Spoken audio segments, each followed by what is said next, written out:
So let's do the bracha again. Okay. Baruch Baruch Ata Ata Adonai Adonai Eloheinu Eloheinu Melech Melech Haolam Haolam She'akol Shakol Nia Nia Bedivoro. Verivoro. Wow. Lovely. Lovely. Thank you for the bracha. Yes. From the moment I left my house, going to the airport, checking in, and getting ready to fly to South America, my whole trip seemed to be about brachot.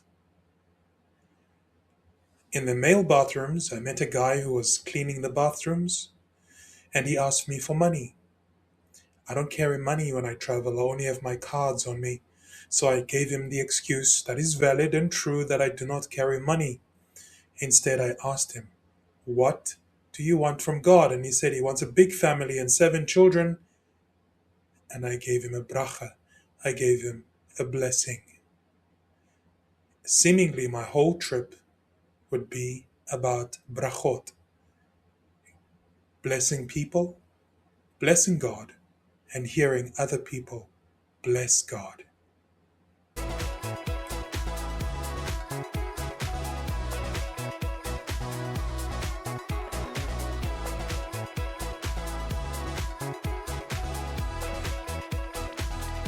Hi. Hi, this is Yu Jong from Korea. She's visiting in Argentina, and Yeah. she happens to be a housemate this weekend.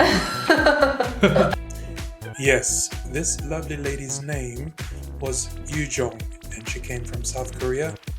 She's traveling through South America. She's already spent a lot of time on this continent, and she plans to spend a little bit more time before she goes back to Korea. Fun fact, she's a taekwondo master. Yes, as you've already figured it out by now, this journey needed to have started somewhere, and that is OR Tambo in Johannesburg. And we would endure 10.5 hours of sweet nothing, just cruising through the air while some were sleeping. My eyes were wide open as I was thinking about the perfect Argentine steak.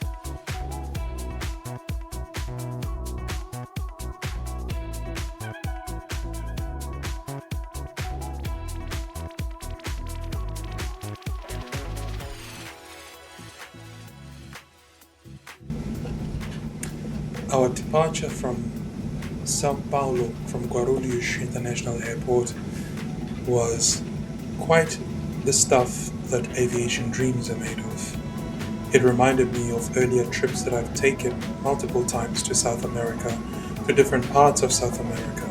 But the most important thing is it reminded me of days when I used to fly small aeroplanes, 172s, 182s, and 206s. A brief part of my life that I would love to see return at another time, in another era, in a few years perhaps.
After that takeoff, climb out and cruise climb to 39,000 feet.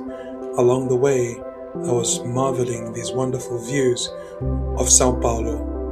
Rare views because usually at this time of the year, when one flies over Sao Paulo, it's almost impossible to see the city because of the thick clouds that form above the city. Brazil is a massive country. It takes up most of the map of South America. And yes, even the south is massive, as you can see. We won't even talk about the north. One day you will see it. I will show it to you. What we are seeing down below is still Uruguay. Because you are not in Argentina until you go across the river. So these are still the farms in Uruguay.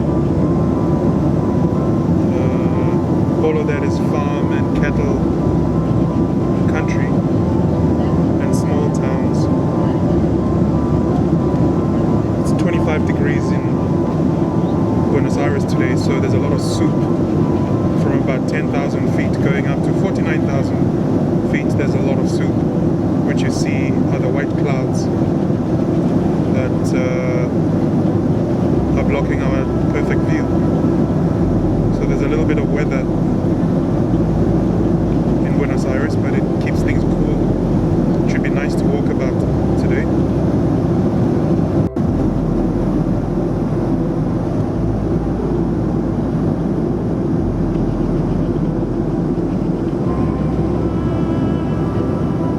Alright, so we are looking at the Uruguay River. We're about to cross the Uruguay River and then make it turn out to sea and then approach from the south into Aeroparque, which is today going to be across, well, against the wind that's coming from the interior.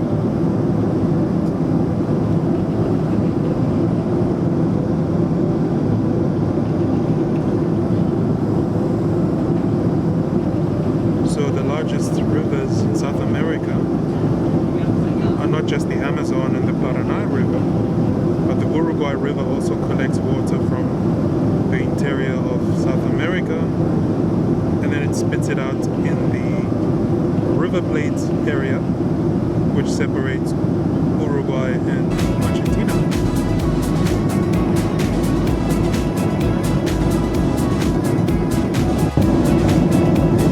Exactly 15 minutes from touchdown. We're at 15,000 feet and it'll take about 15-16 minutes to touchdown. That's 1,000 foot per minute of descent.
At this stage of the approach, it seemed as though we were never going to land. Of course, Boeings are just like Cessnas.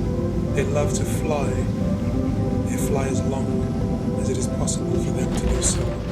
But eventually we would touch down in Aeroparque in Buenos Aires, and of course the ironic clap would follow.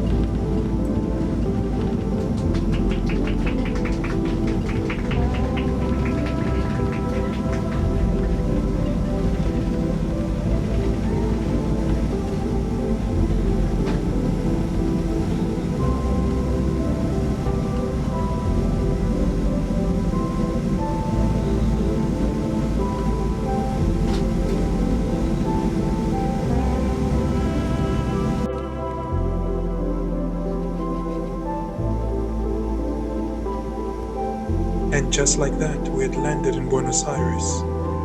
And the story that I began writing 14 years ago would find continuation. A story sometimes frustrated by interruptions and moments of ripping out pages from my manuscript, scrunching them, and throwing them in the bin. But this time around, the story will continue and find its conclusion.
The next morning I woke up refreshed, and I could hear the kosher meat calling my name.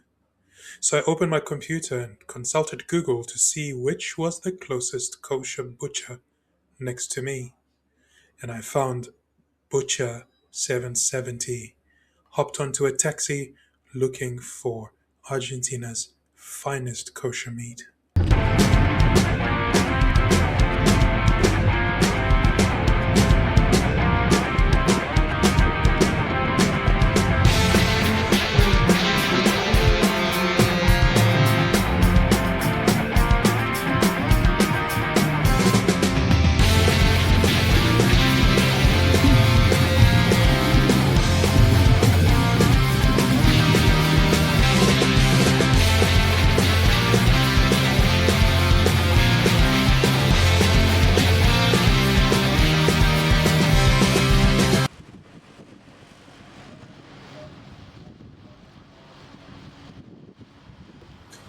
Eventually, I got to Butcher 770 in the northern part of town, many blocks away from where I lived, but it was well worth the trip.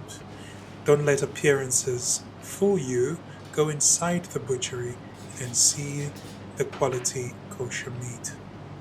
Of course, I was happy to be greeted by the rabbi on the wall, maybe a sign of assurance, a stamp of assurance that I was about to eat meat that is glatt, that is perfect of the highest kosher standards. My mouth was watering. I couldn't wait to go back to my abode, the Airbnb, and start preparing that kosher meat.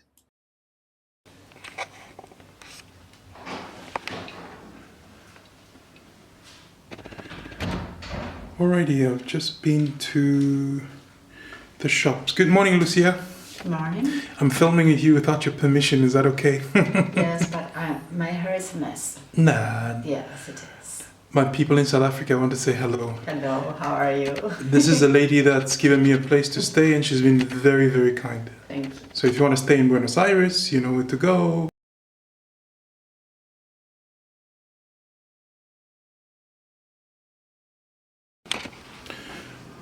Alrighty, so this is the chicken from 770 butchery that I went to this morning, and that has the mark of the seal of the rabbi that monitors the meat and acts as a mashgiach. So it's not just kosher meat, but it's certified kosher meat, and there's a rabbi inside overseeing the processing and packaging of it.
Alrighty, so we're in the famous Boca in Argentina. If you know anything about Boca, it's Italian immigration and good football. Or supposedly the best football club is Boca Junior. So they say. This is a place you have to come to. There's lots of restaurants. It's quite a pretty place. Hola, what do you think so far? Really colorful, I like it. Yeah, it's colorful, isn't it?